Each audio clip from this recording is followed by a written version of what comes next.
कई सारे लोग हैं जो अपने दाँतों को शेप में लाने के लिए तार लगवाते हैं, तो उससे भी दाँतों को नुकसान होता है क्योंकि हम खाना कुछ भी हम खा रहे हैं दिन भर में, तो सब वो उसमें अटक रहा है, वो तो होता क्योंकि है। ठीक से वो साफ़ नहीं हो पाता है, तो उससे दाँतों को क्या नुकसान नहीं, होता है? उससे मतलब वो ट्रीटमेंट जो है बहुत अच्छा ट्रीटमेंट होता है, ऑर्थोडोंटिक ओके। ट्रीटमेंट किया हुँ, जाता हुँ। है वो।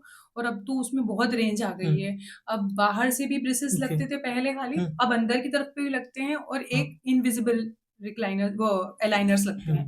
तो ऐसा कुछ दिक्कत नहीं है, हुँ, उसकी वजह से कभी प्रॉब्लम नहीं आती है। उसमें क्या होता है, मेंटेन जो है ना पेशेंट को खुद को हुँ, करना पड़ता है। हम ब्रेसेस लगा के पेशेंट को दे देते जी। हैं। उसके बाद हम पेशेंट को ये बात बोलते हैं कि आप ये हुँ, मत हुँ, खाओ और ये खाओ।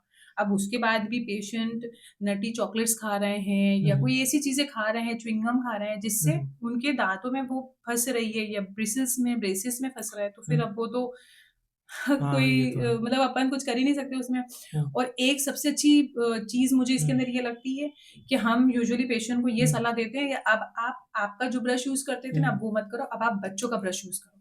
ठीक है। क्योंकि अब जो ब्रश करने की टेक्निक है वो चेंज हो जाएगी। हुँ, हुँ, हम अभी डायरेक्ट ब्रश कर रहे हैं हुँ, और ब्रेसेस लगने के बाद हमें 2 भाग में ब्रश करना है। ऊपर के जो गम्स वाला पार्ट जो रहता है दाँत हुँ, का जो विज़िबल है उधर, और नीचे अलग।